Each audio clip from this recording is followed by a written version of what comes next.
as we speak, I think we have about 26, 27 governors in APC.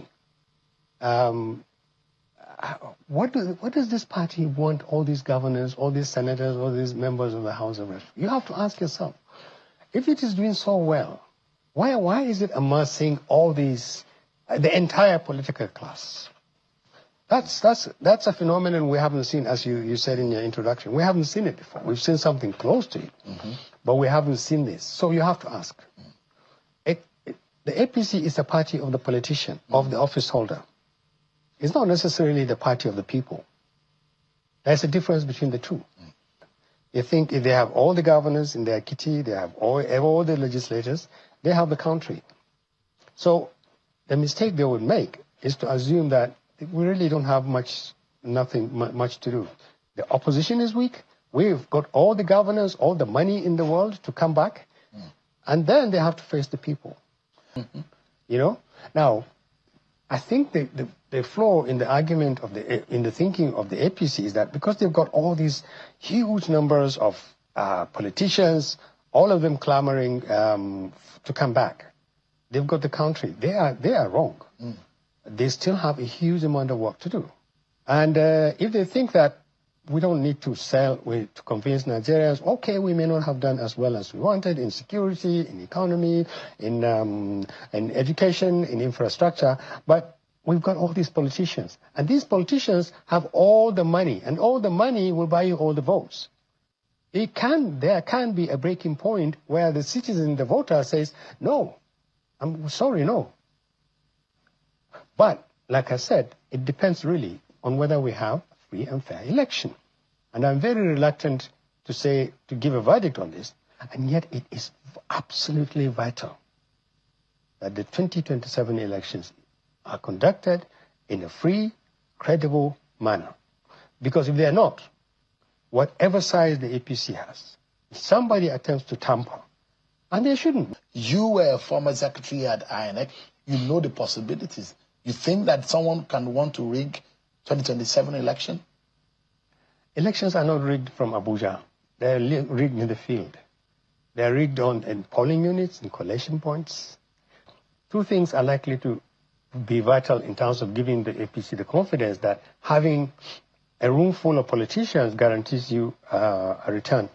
One is that these politicians will go out and campaign and convince Nigerians that, okay, our records, especially the governors, and there are a lot of governors with massive problems in their states. Now, they have defected, and they are now in the safe room thinking, okay, we're an APC. We are guaranteed coming back. They are doubly offending the population. They haven't performed well, and now suddenly they are now wearing a different jersey, and they think they can play against their former team and win.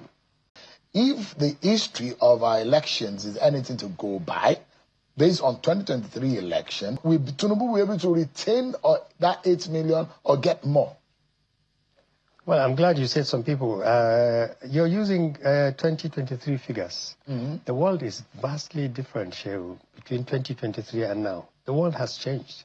In just 3 years? Seriously, in those 3 years, the world has changed. So much has happened. The economic circumstances under which people live in this country is absolutely horrendous. So based on the economic situation of the things, Bola Tinubu cannot win election. I am saying that President Tinubu's record on the management of the economy and on security is very poor.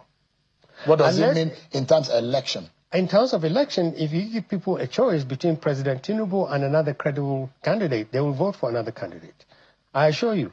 But it depends on President Tinubu is not electable in your own books as of today, based on his performance and the delivery of what is promised. As we speak, if we have an election in 3 months' time, and you have a good candidate against President Tinubu, I think President Tinubu will lose. If the election is credible and free and fair, I always raise this issue. It has to be credible and free and fair. But can we have a guaranteed free and fair election? Well, is it possible? We can't. I'm praying, if in the interest of the survival of this country, that somebody somewhere does not tamper with the credibility of the 2027 election. Is there an implication if that happens? Of course. Anyway, the point is, politicians should desist, run away from the temptation to tamper with the credibility of the 2027 election. This is at the heart of the possibility of the survival of democracy in this country. I can't say it anymore emphatically. So, if APC wants to win this election, from the part of the country I come from, the northern part of the country, it has a huge amount of work to do. I had an interview here, a program with you here, where I said, if I had my way, two people would not run in 2027.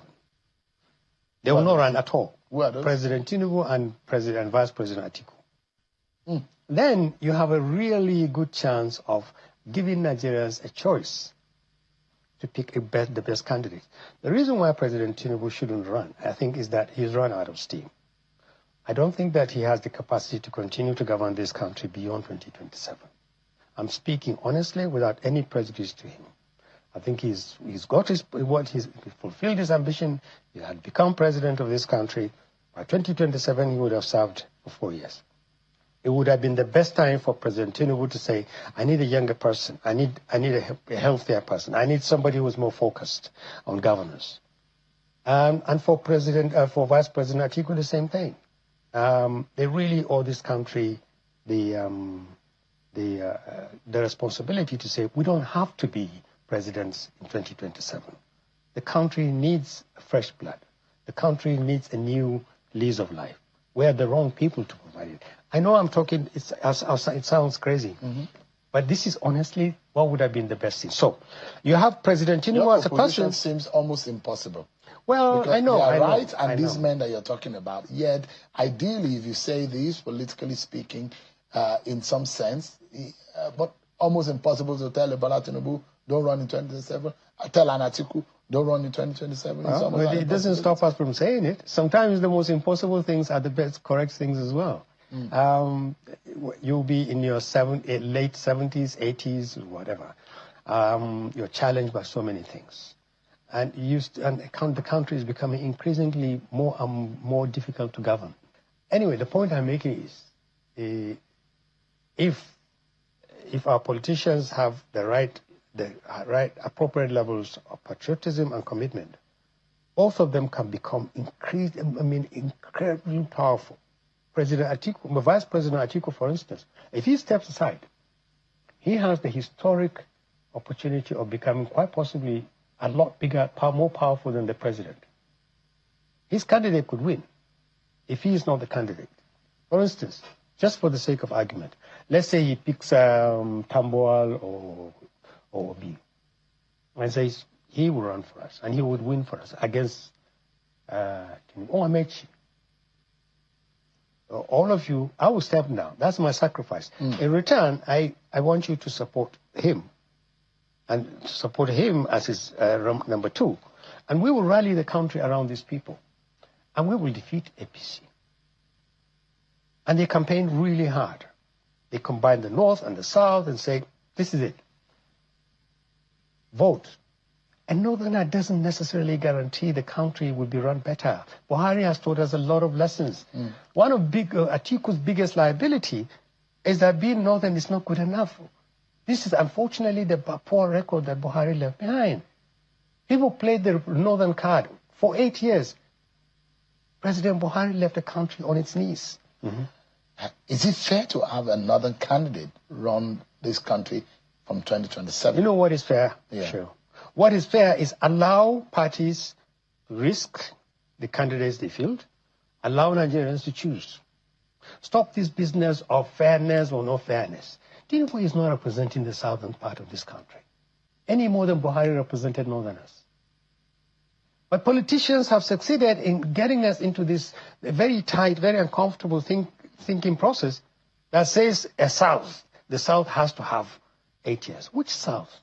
Are we talking about the Southeast? In which case, why don't we just give it to Obi? The Southeast has never had an elected evil president. Why don't we give it to them? Are we talking about the Southwest? They've had Obasanjo for 8 years. They have Tinubu now. Are we talking about the South? They had Jonathan. So when people talk about is it fair South against North, there's no such thing anymore. This is antiquated thinking. There is no one no. It was antiquated until 2023. No. When Buhari was able to serve full 8 years. Yes. Is it now the turn of the South that has become antiquated? No, because Buhari didn't contest 2019 on the basis that he was a northerner.